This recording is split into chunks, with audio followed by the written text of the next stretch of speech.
ಪರಿಚಯ ಜನ ಊರಿನಲ್ಲಿಲ್ಲ ಸ್ವಾಮಿ, ಎಷ್ಟು ಪ್ರಚಾರದಲ್ಲಿದ್ದೇವೆ ನೋಡಿ.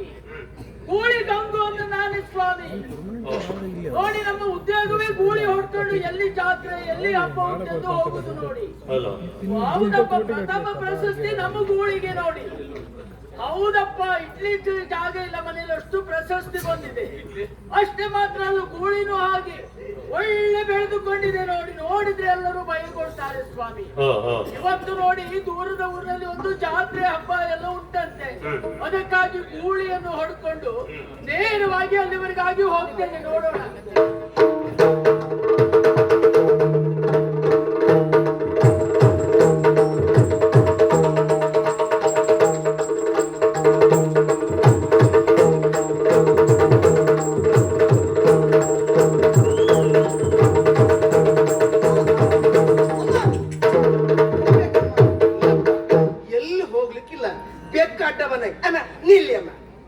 ತಡಿಲಿಕ್ಕೂ ಕಾರಣ ಉಂಟಮ್ಮ. ಎಂತದ್ದು? ಈ ಮಾರ್ಗದಲ್ಲಿ ಮಾತ್ರ ಯಾವ ಕಾರಣಕ್ಕೂ ಹೋಗುದು ಬೇಡ. ನನಗೆ ಮಾರ್ಗ ಹೇಳ್ಕೊಡು ಸಿದ್ಧಾಳವೇ ನೀನು. ಹಾಗಲ್ಲ, ಆ ಕಡೆ ಗುಡಿ ಬರ್ತಾ ಉಂಟು, ಅದಕ್ಕೆ ಕೆಂಪು ವಾಸನೆ ಉಂಟಂತೆ. ಹೌದು ಅಂತಾದ್ರೆ ಅದನ್ನು ನೋಡಿದ್ರೆ ಸುಮ್ಮನೆ ಇರುವುದಿಲ್ಲ, ಮೈ ಮೇಲೆ ಗುಡಿ ಹಾಯ್ಲಿಕ್ಕೆ ಮುಂದಾಗುತ್ತಾಳೆ. ಈಗ ಕೆಂಪಿನ ಕಡೆ ಆಗುದಿಲ್ಲ, ಬೇಡಮ್ಮ ಹೋಗು. ನಾನು ಬೇರೆ ದಾರಿಯಲ್ಲಿ ಹೋಗುತ್ತಿದ್ದು ಏನು, ನೀನು ಆ ದಾರಿಯಲ್ಲಿ ಹೋಗಬೇಡ ಅಂತ ಹೇಳಿದ್ರು ಅದೇ ದಾರಿಯಲ್ಲಿ ಹೋಗ್ತೇನೆ.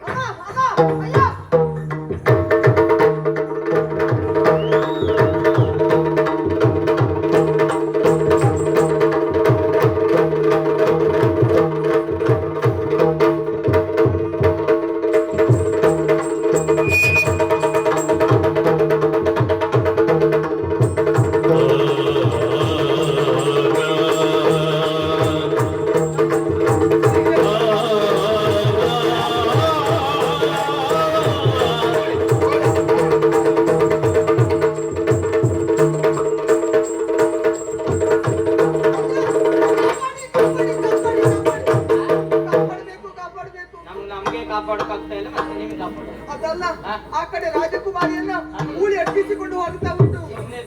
ಎಂತ ಮಾತಾಡ್ತೀಯ? ಒಟ್ಟು ಗೂಳಿ ಅಂತ ಎಂತ ಬಣ್ಣ ಅಂತ ಇವರೇ ಹೆದರಿಕೆ.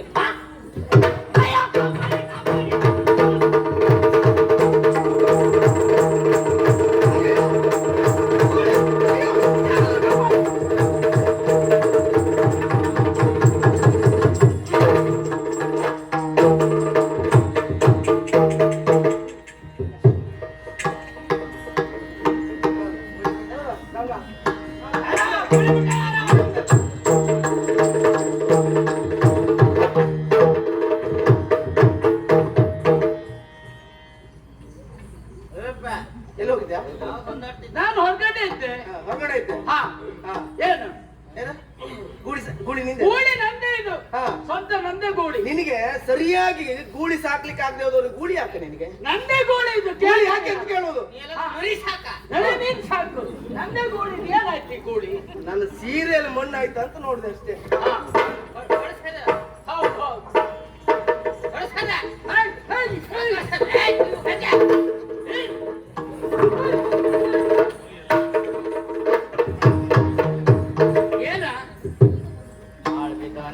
ಏನಾಯ್ತಾ ನಿಂಗೆ?